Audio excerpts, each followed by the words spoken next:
What's up, everybody? My name is Mechanic Dave, and last time I did one of these walk arounds, it was a 79/86 Mercury Capri.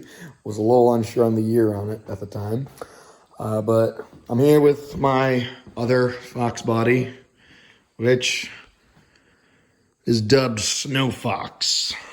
So we'll get right at it. First thing some of you enthusiasts may notice is that it's a Mustang and not a Capri, even though it's got the facelift and the hood.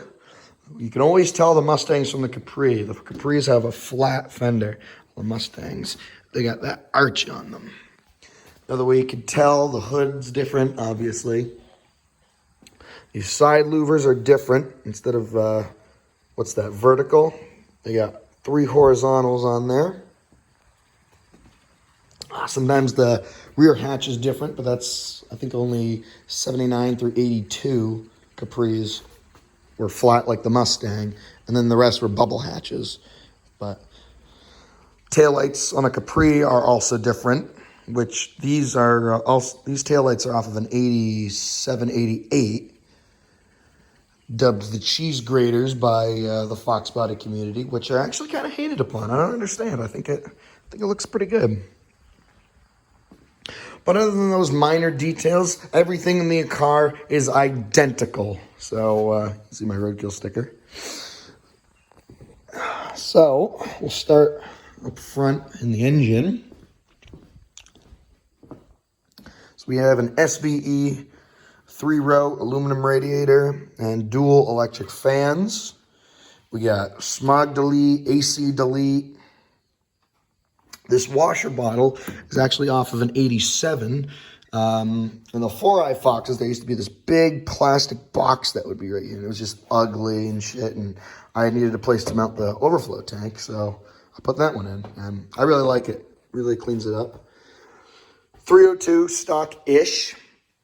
It's got stock heads, stock internals, all that. It's got an intake Edelbrock Performer 289, because that's all I had laying around.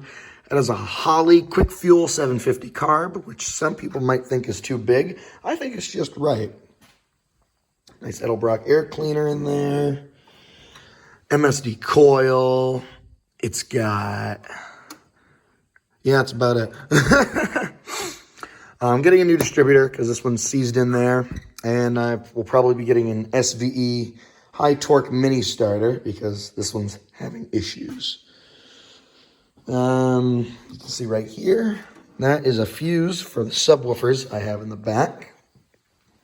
On the Capris, both the hood scoop for the turbos and the vents were all fake, and I cut them out to make them functional, increase airflow and ventilation. So I like that. It was a little hard to cut. Well, in my heart, it was easy to cut. It's pretty thin sheet metal, but I'm not even the one who cut it. Got this nice, almost rhino liner paint on there, which is, let's see, what was it? It was this shit. This duplicate color, which did not come out looking the way I thought. Wheels. These are 18-inch Cobra R's in 4-lug, which you cannot buy anymore. You can only buy replica Cobra R's, and they only make them in a 17-inch 5-lug. So these are really neat. I keep those on even though they have a little bit of white overspray on them from when I painted the Capri. I'm rocking a 245/40 ZR18. These nice all-season tires that grip fucking incredible and they smoke really good too. Ugh. Obviously I don't have a radio even though I have subwoofers, so just pulled the antenna. Like I mentioned before, 2nd generation Fox body taillights off of a 87, 88, the cheese graters. I really like them. And they were actually white at one point. I painted them black to match the wing and the louvers. Oh, itch in my back. You can see in there's the subwoofer and the amp. It's a 2,000 watt system, I believe. But I have no idea because I've never tested it out because I still don't have a radio. Open inside. Oh, another thing I would like to point out These Get It Together stickers are factory. And if you want to buy replacements, they're $10 each, which is incredible. That's expensive for a little sticker. Floor mats, I found those in an old Ranger. And these seats are out of an 87. You can tell that because they have the power lumbar, which doesn't work because I didn't have the harness. But I really like the low headrest and the tweed. And it feels really good, keeps it gripped in there. Steering wheel is off of an 86. This is Ford instead of the Mercury Cougar logo. This gauge cluster came out of an SVO Mustang, and that's a 4-cylinder. And the reason I have the big old tack right there is because it was a 4-cylinder, and this is a V8, the RPMs would read double. So you'd be at 2,000 RPM, it would read 4. You're at 3, it would be redlined at 6. So I have mine, this nice Bosch one hooked up, which zip ties, and that thing is solid. No dash lights, they don't work. Fog lights, they're there, but they're not hooked up. And I have these holes that had a bunch of boost gauges in them from the SVO. I just left them alone. I don't have air conditioning, so who cares really? You can see in there the bass controller for the subwoofers that don't work. We have this nice custom piece of aluminum with a bunch of switches that do nothing. And this hole that I might adapt a cigarette lighter to. But I would like to wire these switches up to something. That would be nice. Dome light doesn't work, but brand new headliner, which is fucking bonus. This shifter, put it in fifth so you can really see it, is what you would have found in, say, a 64 Ford Falcon with the automatic. And this was an automatic shifter, but I drilled a couple of holes, trimmed up the metal to make it up to the T5. And I really like it. It's a nice big shifter instead of the lower down. Really gives you more of a hot rod feel. We have a kitchen fire extinguisher because that's all that would fit my mount. But it works for electrical and gasoline fires, so that's really all that would catch fire in this thing. Let's get the keys out and we'll pop the trunk. The days of owning 2 keys to open different things on a vehicle. Oh, full of junk. But you need to have it full of junk because this thing's prone to breaking down. So we have a jug of coolant, a bunch of extra parts. There's a timing light, an extra battery, car cover, more spare parts. There's a heat shield for the starter, which I don't have yet. There's the good old Haynes manual. But these are the subs. So it's a 2,000 watt amp. I'm not sure how many watts the subs are. I was told 2,000. But these are duals, so I was told that these are pretty crappy, but I mean, they were cheap, so they were the right subwoofers. More zip ties separating wires, which if you don't know that trick, you've been living under a rock. Those zip tie wire separators. We have these nice JBL speakers back here, which I really dig. Brand new carpet throughout the whole car, which is super nice. And, that's really dusty. But Plana Audio, yeah, it was a relatively cheap system. I think the amp was only like $80, and then the subs I bought off some kid with a WRX for like $100. So, always gotta pull it and make sure. I've been debating on keeping this Ford emblem around because it's a Capri. But, I mean, it's bolted. There's a screw on the inside that holds it on, so I don't care. I might just leave it alone. Where are my exhausts, you might ask? Well,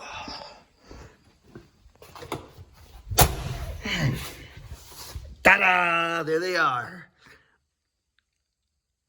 Not a whole lot of exhaust, but yeah, we have 2.5-inch inlet and about a 3-inch outlet. Cherry bomb glass packs. Really small guys, too. And it's just H-pipe and the Max Shorty headers.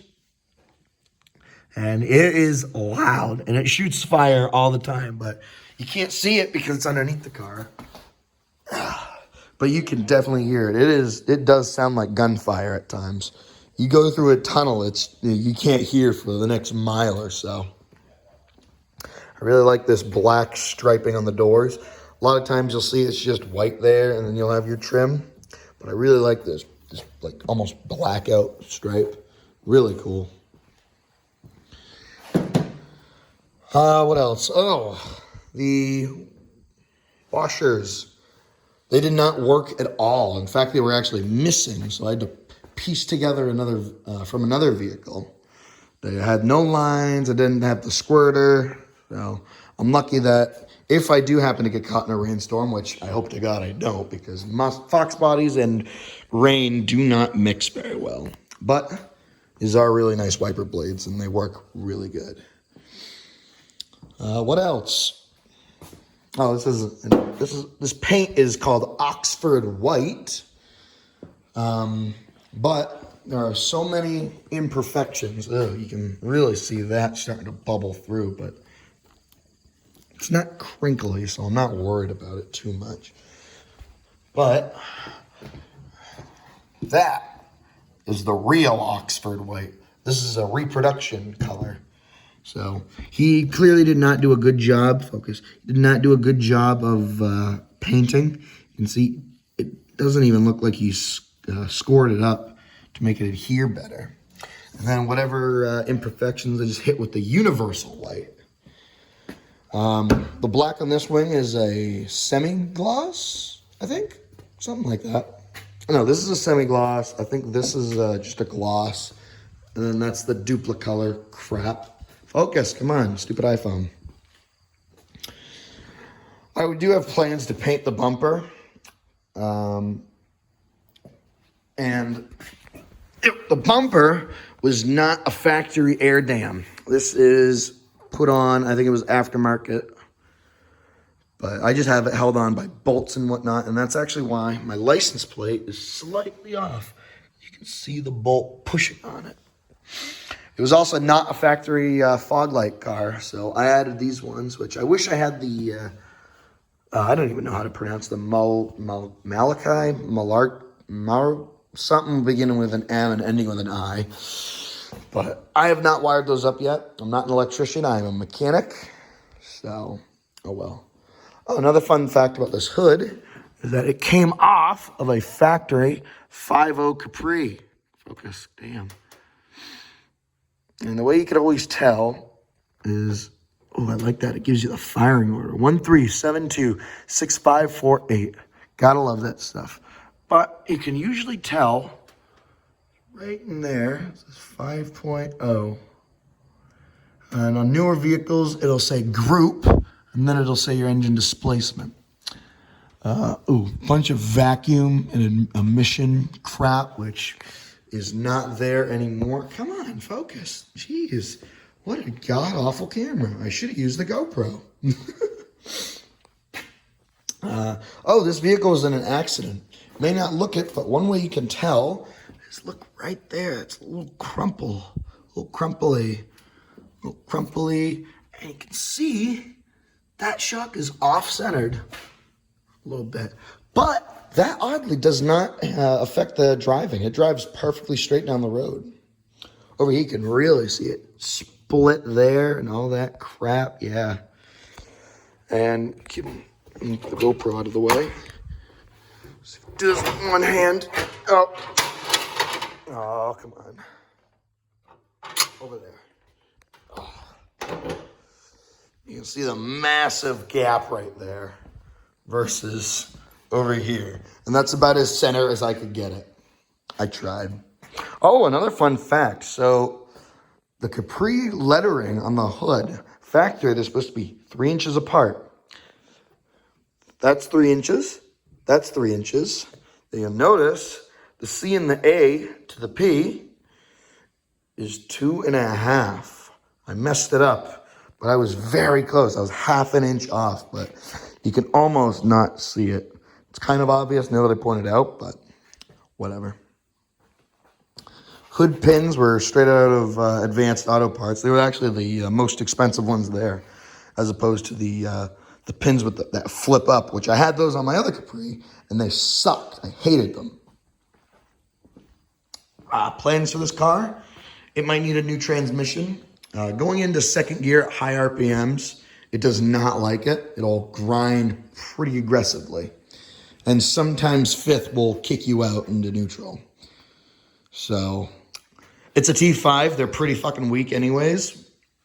But I think this is the second T5 that was in the vehicle. So we'll be replacing it on to number 3, which we have a third one out in my buddy's, you can't see it, in the creamsicle outside, which was getting that motor, which is a 2.3 turbo, which we're scrapping this motor because it spun all the bearings, and we're putting in a 2.5 liter Lima engine, which is the same everything. So that'll be getting a turbo. But once this gets a new transmission, distributor, starter, all that, I would like to get the a 3-inch exhaust system going out to the back from the cherry bombs. That would be really nice because I would kind of want to see it out back and shoot fire. One way you can tell that you're having fun in your car is when you got rubber bits along your rear quarter. Oh, another thing I would like to show you, this nice, I'm blanking on the name of it, but it's also broken. But a lot of the Mustangs, they just had the cap. They didn't have the little strap for it. You can really see that it's the paint wear and tear from the gasoline over the years. Unreal. I think there's a sticker underneath there. No, there should have been. It should say unleaded only. And I'm not sure what that Z means. It's supposed to be lockable, but I pulled the thing out. There's a thing in the trunk that you would pull. And there was actually, there's a few buttons in the glove box. Right there. Trunk release. Trunk release and fuel door. None of which work. Should wire that up to a nitrous system. Wouldn't that be fun? Oh. If you notice, this is that piece. I bought the wrong thing for the window, but they are the exact same dimensions. They only say different things, so I just blacked out the lettering, so up and down. And that actually really confuses me over on the master switch. So the first one is this door, which every time I go to roll the window down, I always reach for the second one because that's the first one I reach. And then I start rolling this one down. This window goes up much slower than that window. I didn't really care, but they both still go up, so I'm good on it. Oh, another thing I wanted to point out about the louvers is that the normal louvers would bolt up and bolt in right around here, bolting at the bottom, but these don't fit, and they're plastic. I got those for like 20 bucks. And just Gorilla double-side sticky tape the whole way. So that's how they're held on. I would not take this through an automatic car wash because it would probably tear it off. But that's what pressure washing at home is for. So, yeah. That was a little walk around of my 80. This is an 84, by the way. I don't know if I mentioned that. Of my 84 Mustang Capri called Snow Fox. Which this thing gets up and goes really nice. So, if you'd like to see other videos of me doing walkarounds of project cars, comment below. Make sure to leave a like. Hit that subscribe and that bell if you didn't do so already. And I'll see you next time. Peace.